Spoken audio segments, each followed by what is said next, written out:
progress is a wonderful thing. It means that you are never complete. This means that you always have the chance to improve yourself and become something and someone better. Definitely. It allows you the ability to be comfortable with making mistakes and accepting yourself for who you are. And of course, we are all work in progress. Yes. My name is DK. I'm GK. I'm Horio. I am Chris M. Welcome to the show. Welcome to the show. Karibu. All right, let's get into our icebreaker of the day. Yes. The game is called Express Yourself. Yeah. Yes, I came up with that name, so we're going to call it Express Yourself. Okay. This is a word game, similar to the other games we've played before. The purpose of this game is to think fast under pressure. Yes, think fast under pressure. So we have a bunch of words in this cup right here. In fact, I'm going to pull them out to make it easier. And the idea is we're going to play in teams once again. So it's going to be DK and myself and GK and Chris M. Last week you guys won. No panicking, no panicking. So there's a word. And we're all going to have 45 seconds, which I'm going to time. We're going to have 45 seconds to try and describe 5 words to your partner. Okay. So for example, if the word is phone, you can say communication, mobile, you can say mobile. You can just use as many words as possible to try and describe that word in the 45 seconds I'm giving. Can you gesture? Yes, you can. You actually can. Okay. If it's hat, you can do hats. Yeah, we're making it as easy as possible. Okay. Because it's a quick game. Think fast under pressure. Let's do this. All right. So DK and myself are going to go first. I'm going to start describing to him. So I'm just going to pick 5. So GK times you. Yeah, so GK will time me. 45 seconds. All right. 3, 2, 1, go. What? Punguza mzigo. Referendum. Yes.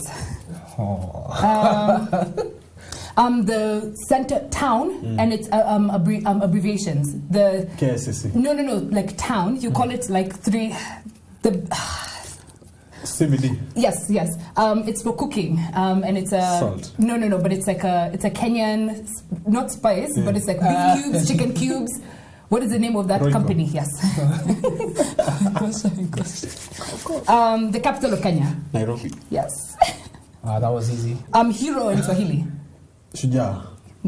No. Say again? Shujaa. No, the full one, the other one. Shujaa. Yeah. You got them. Just in the nick of time. Okay. But then I felt like you cheated on the CBD because the paper was down. You're supposed to pick it up. No, but he didn't see. Next one. He didn't see it. I didn't move on. All right, so we are. Here you go. Bye. Can you set? Fantastic. Okay. We got Pressure this. is on. Pressure is on. We got this. We got this. 3, 2, 1, go. Can't even pick it up. Yeah, man. Wasting seconds. First president of South Africa. Nelson Mandela. Got it. Margarine. Popular margarine in Kenya. Blueband. Yes. Whoa. The cleanest city in East Africa. Kigali. The nation itself. Rwanda. Yes.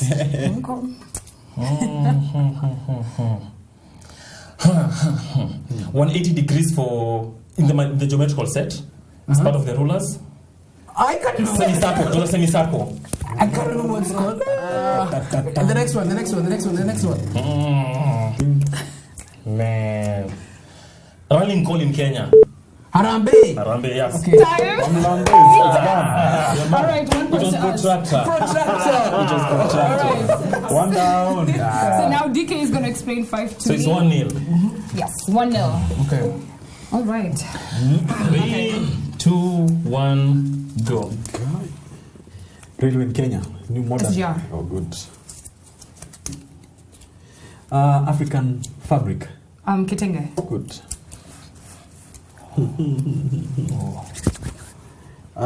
Common detergent in Kenya. Omo. Thank you. No. Country in West Africa that you like. Ghana. Thank you. One more. There's one more. Oh, Yeah, these one guys more. gave 4. Sabotage. You can't win this.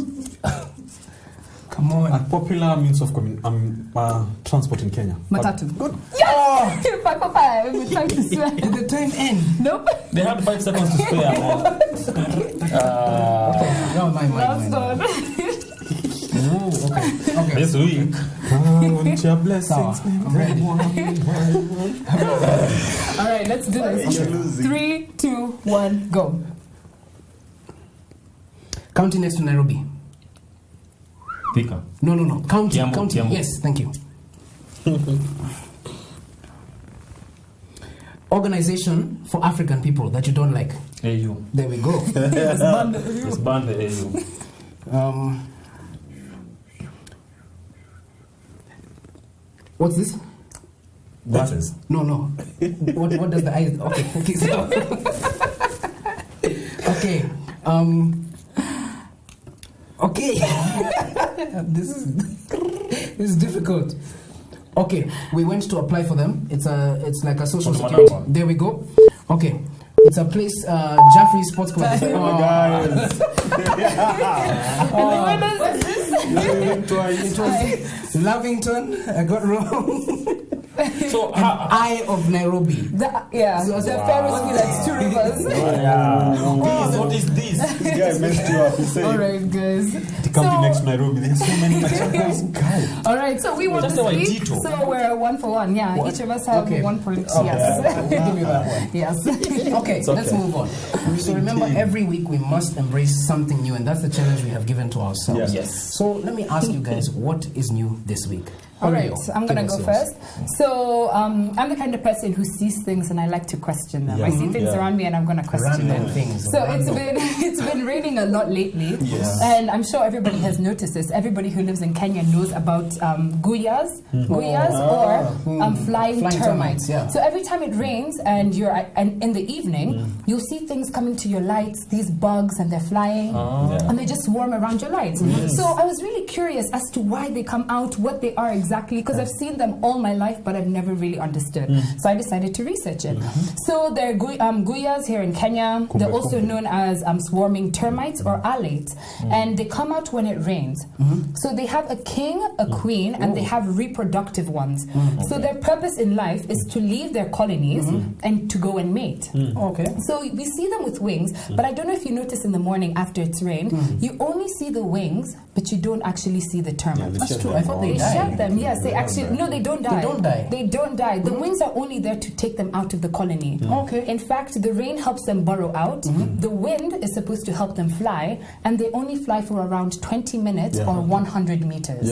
That's as far as they go, and their purpose is to go and mate. Okay. Yeah. So I thought that was really interesting. You So, brought some. We tried them. I out. know. They're I was very gonna. big Yeah. delicacy. Exactly. They're a big delicacy. I had a classmate in high school. Yeah. He was called Eric Basweti. Yeah. So whenever it rained, because of the light, they come into the class. So Basweti would just grab them and put them inside a plastic container. Then do this. Kill them. Then blow the wings out. Then you eat them. Immediately. Oh, yes.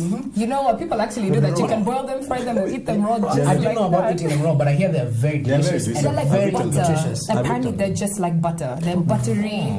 They must be very nice. I wish I brought some for you guys to try, but I maybe next week. would have tried because there's a show called Fear Factor. Yeah. And I've seen people eating bugs, cockroaches. All these So if you can eat a cockroach and that's okay, then I assume I will tell you, I ate those things when I was young. Yeah. It used to rain, then after it rains, they hide under anything. Yeah. Like a loose rock, they just hide there, then you just collect them, put them in the paper bag, then you fry them. They have a lot of fat. You know what they actually want to do is use bugs as a sustainable food product for people to use. Exactly. I was hearing about cricket farms, guya farms. Yeah. People are trying to find Snail simple farms. ways to make people get the nutrition that they Because require. they have a lot of protein, so eating bugs might actually be a thing in a few years' time. But hurry up. That is so un-African. You don't eat bugs. No. So we're going to have to get used to it. Okay, we're going to have to stop it right there and move to the next person. move So, on. Chris M., what was your something new this week? So as always, I try to give you an uplifting concept. Yeah, I'm just trying to. I'm preaching to those to my generation and those ahead of me. Yes. So this week I was thinking about age and how most of us we sit down and say, I'm too old to do thing A or thing B, or I'm too young to start this or that. Yeah. So I came across a book called "Age Doesn't Matter Unless You're Cheese." That was pretty. What do you mean unless you're cheese? Unless you're cheese. I think old cheese is bad. Old cheese is the better, yeah. Old cheese is good. Wine. Old wine. Old wine. Wine gets better, so cheese, I think, there's something about cheese, yeah? So this book is by Catherine and Rose Petras. Yeah. So this book says it's never too late to start something. It's never also too early to start something. You can start at any point of your life. Yeah. And I'm going to give you an example of some young people who did some remarkable things in this world and actually changed the world in their own special ways. Yeah. One person I think most of us know is the guy by the name of Mark Zuckerberg. Yes. Oh, yeah. Do you know what he invented? Facebook. Yes. So this guy came up with Facebook at the age of 19 years old. Wow. He was only 19. Yeah. And right now, I think he is worth about 61 point something billion dollars. So the guy came with that idea at 19. There's another guy who's called Blake Ross. I know the name might not be familiar to us, but what he came up with is very familiar. Yeah. He's the guy who came up with Mozilla Firefox. Yeah, It's a the browser internet, that we use. yeah. Yes. Yeah. Can you guess how old he was? 21. 19. 19 as well. Yeah. 19, yeah. What is it with 19? I think, okay, you see, when it comes to this age thing, Yeah. it's all about timing. Yeah. Yeah. It's not about how old you are, it's about timing. Yeah. Also, there has to be talent, because these guys are very talented. For Yeah. you to come up with something like Mozilla or Facebook, And they also have to be a Timing. bit courageous. Yeah. you have to Because you have be- to take the step. I assume that once you have the idea, if you don't do the idea, it just goes into the dustbin. Time and courage. You have to actually move Like forward. Facebook, for example, because at that time the internet was such a big thing, people were using their phones. So that's the perfect time. He had the courage, and the timing was right for him to When come you in. give examples of people that made it too early or Yeah. early in their life, I remember a guy called Nyagaka Ouko. That's the guy who made the software for M-Pesa. Oh, Yes. yes. Oh, yes, yeah. yes. Yeah, so when Okay. you think of Zuckerberg, think of those people that As have well. Kenyan Yeah. example Yes. also. And there are many young people hitting those million shilling marks. Messi. They'll hit the $1 million mark soon Definitely. in Kenya that are going to make it there in the future. Yeah. It's true, yeah. Like you're saying, timing, talent, opportunity, plus courage. Yes. Some of these people, I'm not advocating for anyone to leave college. Yeah. Go to school, get knowledge, and then move on. Yeah. But some of them are courageous enough to see, this is not what is going to work for not me. for me, It's not yeah. for me. So they're courageous enough to drop out and invest their time and energy towards their dream. Their And they had the perseverance to Yeah. keep going. To keep going. Very good, GK. That's very important. So, to anyone out there who has an idea, you feel like, I have this idea, but I'm too young to implement it, Yeah. or I'm too old to do it. One example in this country is some people, you're like 30 years or Yeah. 35 years, you never got a degree. Yeah. Some people, they're like, oh, I'm 35, for me getting a first degree is too late. Yeah. It's never too late for you to get You a remember first that degree. old man who went to primary school? Yeah. Kemani Maruge. Yeah. Kemani Maruge. Yeah. He was about, I think, 70 or So it was older than it was 70. 90. Yeah. He was 90 in class 1. Imagine In class grabbing 1. good buttons. So what is 30 in incredible. campus? Yeah. So you can start at any point in your life. Yes. So just make that That's a change good right message. now And go. And just go for it. Maybe That's okay. good. So Yeah. well done, Chrisem. Thank you. Next shall be me. Yes, Mine is not as motivational as Mr. Chrisem, but I believe I'll motivate a few people here. Amen. So, so I've been. I don't know if you guys have been hearing. The past year, something has been talked about a lot in this country, and just 2 weeks ago, it was even trending on Twitter. Depression. It was called depressed youth. Yes. Everyone is talking about depression. Why are children depressed? What's wrong with them? And so I decided I'm going to do my own research and figure out a different idea of dealing with depression. Yes. And in my research, I came upon this TED talk called "This Could Be Why You're Depressed or Anxious" by Johann Hari. Yes. And he's a man who has dealt with depression his whole life. He actually used to medicate for his depression. Yeah. But he says that biological... Medicate, you mean? Medicate. He used to take antidepressants, Oh. things to help him deal with his depression. Okay. But he realized that doesn't necessarily help. Yeah. It didn't necessarily help him. And he said, and then he gave this idea. He said, after all his research, he said, out of the 9 factors of depression, only 2 are biological. The rest are based on your environment. Okay. And so he gives this discussion, and he talks about how, we all know these needs that everyone has. Yes. These biological and hereditary needs that everyone needs to fulfill themselves in Yes. life. But he talks about the psychological needs. He talks about everyone has to have a feeling of belonging. Yeah. You need a purpose. You need value, and you need to believe in your future. And so he gives this example of how these things don't work, and he goes to Cambodia. And he talks to this guy called Sommerman from South Africa. Okay. And they were introducing antidepressants in Cambodia. So when they went, the people of Cambodia said, we already have these things. And they said, what, under some herbs? They're like, no. They'll give you a story. So they talk about this guy who blew his leg on a mine. And so he got a prosthetic and he went back to he was a rice farmer. Those things, it's a fake leg. Okay. So he was a rice farmer, so he went back to the farm. But because of all the water involved in rice, it became too unbearable. So he started to go dark, he started to get very depressed. And so they went and talked to him. And after talking to him, they realized, let's do this. Let's put some money together and let's buy him a cow. They bought him a cow. You know what the cow produced for him? A source of income. Something as simple as that. It produced him something that he can go to every day. A purpose. And it gave him value in life. And within a few weeks, his depression, it wasn't cured, but it had significantly reduced. So his community basically helped him. His community. And so there are 3 things that I took away from this discussion. Okay. And I want everyone to listen to this. Hey, writing notes, thank you.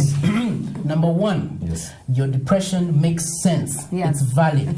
If you break it down and you talk about the issues you are facing, there is a reason why you are depressed, and it makes sense. So never be feel otherwise. And I urge Kenyan parents to understand that your child's depression makes sense. Take that first step. Number 2, if you have the opportunity, Mr. Johan said this, that people are losing their community. So he said, if you have an opportunity, build your community. He said we're becoming more of a tribeless world. It's us against the world. It's me against the world. He's saying, don't be me against the world. Be us and be we. Believe in the power of society. And then the third thing is, sometimes it's not always medical. Sometimes there are actual things that you can do, small steps that can actually help you get better. So that was my something new about depression. I really like that. There's one point you made, the point where you said that your depression is valid. Many people don't accept other people's depression. And there's actually an African proverb that I saw, and it made me think of this, and it says, the child who is not embraced by the village will burn it down to feel its warmth. So I just really think, embrace people's depressions, think that it's very, like, make sure that you validate people when they tell you I'm feeling depressed. Don't just say no. The body of a person is like a car. You might have a very nice car, but if you don't take care of it, you might say, oh, this is a Nissan, that's why, because it's a Nissan, it's not fast. Because it's a Nissan, it's not durable. The body of a human being is it's just like the way you maintain your car. If you service your car, it will last longer, it will be able to move, it won't wear out, stuff like that. So some people say, because it's a Nissan, that's why it's not working. And people will say, no, this is how we are made. Like you're saying, only 2 out of just 9 are genetic. Only 2. Whatever we go through is not because of how we are made. It's because of the things we are going through or the way we treat ourselves. So if we are able to treat ourselves better and attach ourselves to people and societies, become like a Bugatti, and yet you're just an That's a good point. Wow. And let's now move on to the last something. DK. You guys, you almost made me depressed this But anyway, Chris M was talking about opportunity. And today I would like us to focus on taking the opportunity at the right time, and of course competing with yourself. 2 weeks ago you saw Kipchoge compete against, not against the world, but just against the time. So, and I want to base my what's new on a story I read, or actually listened to and watched, about Boeing and Airbus. What's Boeing and Airbus for? Boeing and Airbus. Who doesn't know Boeing and Airbus? All of us have been on planes. Airplane manufacturers. Airplane manufacturers. Thank you. So, Boeing, for the longest time, was the leading airplane manufacturer in the world. Up to 1990. And then Airbus is an European country. I mean, it's a European company based in France, but of course, it is a conglomerate of five companies from five different countries. So, in 1990. Airbus decided, these Boeing people have been so dominant, especially with their 747. The 747 is a very big plane that was carrying a lot of people. So Airbus decided we are going to upgrade and make a super jumbo, one that will rival the Boeing 747. So in 1990 they announced it. In 1996 they started designing the body and the weight and all those things that were to be in the A380, the big super jumbo that we're trying to make. But now, the point is here, when they started working on the design, Boeing, now the big competitor, the big guy in the market, announced that they were going to upgrade their 747 to make a 747X that was as big as the A380 that Airbus was trying to make. So, if your competitor comes into the market, comes into your opportunity, try to steal your chance. Of course, you can be shaken. Yes. But Airbus didn't give up. They didn't even feel shaken. They continued with their project. But now, in 1997, January, Boeing announces another thing. No, we are not going to continue with 747 making a 7. Exactly. You see, and you'd feel relief that our competitors are no longer doing it, so we can continue. But this was the issue. When they announced that they had pulled out, they released a research and said the world and the future does not need a super jumbo. And at that point, Boeing is the leading guy. So of course they have loyalty from customers. They're trying to discourage them. Is low. So, but these Airbus people say, no, we are not going to stop. Give up, In 2000, they started assembling the plane, making the parts after formulating the designs and stuff. 2005, they launched their plane. 2007, they stopped. First, I think it was Singapore Airlines. They did their first commercial airline. That plane can carry around 800 plus. People. Yes. I didn't know that. It's the biggest plane to date, but even if it is not the best selling, by 2009 they had sold more A380s than Boeing was selling their 747. Which is the biggest thing. What I take from what you're saying is, number one of the things that's just blown my mind is, you said this process started in 1990. The dream was realized in 2007. Actually, That's 20. Is that 17 years? 17 years. Sorry for the bad math. Yeah. So the perseverance from Airbus in seeing their dream come through. That's fantastic. Oh, it's fantastic. Plus, you see, they are not selling, because right now they are not selling the Airbuses. I mean, the A380s as their best fleet.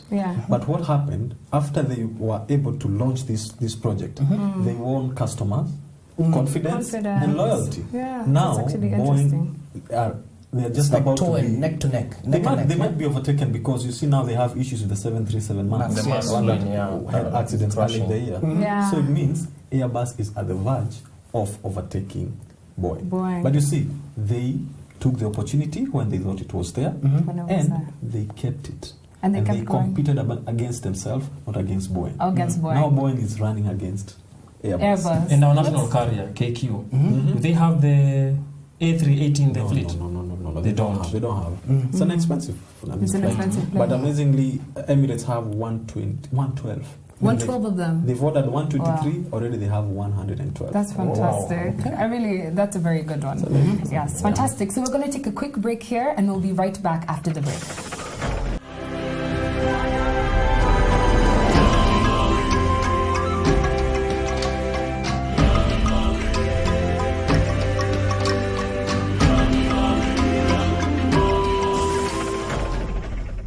Rosling, the author of the book Factfulness, told us that things in the world are actually better than we think. So because of this, we were inspired, and this segment is called the Ignorance Project. So in this segment, I ask you guys some questions on Kenya, based on Kenya.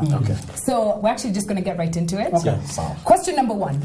Today, today the Ignorance Project is basically based on BBI. BBI. What does BBI stand for? Question one. Blue Band. All right. Question number one. Who is the chairman of the BBI? Oh, I think I know this. Is it Amos Wako? Okay. Oh, my goodness. I think it is the father of our DPP. Something Haji. Okay. Yes, Haji. Haji? No idea? Sorry, it's to not know. His name is Yusuf Haji. Hey! Yeah, actually. Are they related? I'm actually not too sure about that. I believe so, yes. They are related. Yes. Okay, good to know. The former Minister of Defense. Yes, exactly. Good to know. All right, question number two. The BBI has 9 agenda items. Did you guys know that? Well, now you know they have 9 agenda items. I'm going to give you a few, and then let's see if you can name any others. All right? One of them is lack of national ethos. I was about to say that one. Yeah? That's the only one I know. Another one is inclusivity. Another one is decisive elections. Can you name one? You took I'll give 3 you that we should have known. No, I did pick the 3. There are some very obvious ones. For me, as a lawyer, yes, I'll say one that's in the Constitution. Yes. And that is public participation. You say lack of national ethos. Yes. Presence of national pathos. What? Yes. What a pathos. Okay. It's okay. Opposite of ethos. Okay. So, all right. And say something so obvious. it's so obvious. So obvious. Handshake. I don't. Handshake. Okay, let me give you the obvious ones. Devolution. Corruption. Oh no. Security. Yeah, Shared prosperity. Responsibility. Elections. I already said elections. So it's as simple as that, you guys. So now you know. Make sure you read up on it. All right. So question number 3. How many articles are there in our Constitution of Kenya? I asked you guys this last week. Let's see if you remember. So we'll come to you last. How many articles? 294. Okay. 230. Okay. 264. Yes, you guys, please pay attention. See, I asked them last my week. 9 is just no. Upside down? Upside down. Okay. The 4, 2, and yeah. All right, that was part A. In which chapter of the Constitution is the executive discussed? Yeah. In what chapter of the Constitution is the executive discussed? I'll let Mr. Young Lawyer answer that one. Yeah, take one for the team. Answer for all of them. I'll give you a clue. I can't even remember. In the chapter, not, what chapter? You don't know. I can't remember. I'll say It doesn't 11. know. It's not 11. Okay, not a bad guess. Chapter 19. No. Chapter 4. No, it's actually chapter 9. And then So they don't say it's judiciary. yes, judiciary, then you have the Judiciary. executive, and then So legislative. I thought it's judiciary then. So Yes. All right. How many items in the Constitution require a referendum? Yeah. How many items in our Constitution require a referendum? Fire. Items. So for example, the supremacy of the Constitution is something that needs a referendum. The sovereignty of the people is something that needs a referendum. How many items do you think require? 4 things. Okay. or you're just guessing a number. Yeah. Oh, you're a I'll lawyer. say It's 6. not I don't know. I'll say 6? 6. How many do you think? I'm a young lawyer. Oh, that makes sense. All the items. No. Like 40. Yeah? 40. So the answer is actually 11. Yes, so it's things like supremacy of the Constitution, territory of Kenya, sovereignty of the people, functions of parliament, and so on and so forth. I would say if you want to learn more about that, look at Article 255 of the Constitution. And it's all there. There is a constitution app, so you don't need to have that book. So look at Article 255 of the Constitution and you'll find all those things. Yeah. So that was the last question for the Ignorance Project. Yes, so all done with that. that was rough. Yes. The All right. purpose was... All right, let's move on to our next and final segment of the day. This segment is social media quickfire, rapid fire. Okay, Yes. so the trending topic this week is made in Kenya. Yes. For those of you that do not know, the government ordered that all civil servants on Fridays must wear items of clothing that represent Kenya. Must. Must. Represent Kenya or made in Kenya. Made in Kenya. Because I can wear a Kenya shirt that's made elsewhere. Yeah, and that inspired the trending topic, made in Kenya. So Twitter has not liked this idea, but you know Twitter doesn't like much all the time. So let's give our 2 cents on what we think about the made in Kenya topic. Okay. Guy, let me tell you, every other time we say, oh, we want a benevolent dictator. When we look at Rwanda, we say they have a good dictator. Yeah. I think President Uhuru Kenyatta is becoming a very good dictator. Because we opened Rivertex, and I think we have Makueni and Thika. We need to, if we are funding these companies, we need to invest in them and buy from their products. All right. So I think it's a good move. It's a good move. In my opinion, it's also a good move. Yes. This is a great move. In fact, look, we know that the people of Machakos, Kitui, and Makueni, they said they're going to focus a lot on the textile industry. Yes. So they want to revive the cotton sector. Yes. So in my opinion, they now need a market. Let's provide them the market. Because that's the thing. We all buy mitumba. So let us provide them the market. So I'm very happy for this. I'm also very happy for this as well. I think it's a fantastic idea. I think everybody should be doing it, and at one point I hope we all will. And I just want to say, Thomas Sankara of Burkina Faso actually did this in the country like 32 years ago before he passed away. He said that everybody must wear items that are made in Burkina Faso. And look at them now. Right now they don't have any second-hand clothing in the streets. They're buying their own clothing. So I think it's a fantastic thing. Chris? No, personally I'm against that move for 2 good reasons. Okay. Number 1, you can't force me to put on something I don't want. If I want to wear my Mtumba Gucci, let me wear my Mtumba Gucci. You can't force me to wear something else. And then you also know that, I'll say this is a bit controversial, but Kenyan clothes are not the best looking in terms of design. I apologize to all no, you haven't seen President Uhuru of late. Well. Okay, number two, Kenyan clothes are very expensive. We all know that. I go to Gikomba, I buy a shirt for 100 shillings. How much do you think a Kenyan shirt will go for? The cheapest has to be like 600, 700. So economic, you have to put in mind the economic aspect. You only need one shirt for Friday. Exactly. You don't need them for I think it's an initial pinch, but it is a pinch that will tend to reduce in the future. In the future, and I definitely agree with that. But on that point, before we start arguing about this, I think we're going to end right there. Thank you so much for watching Work in Progress, and we will see you next time.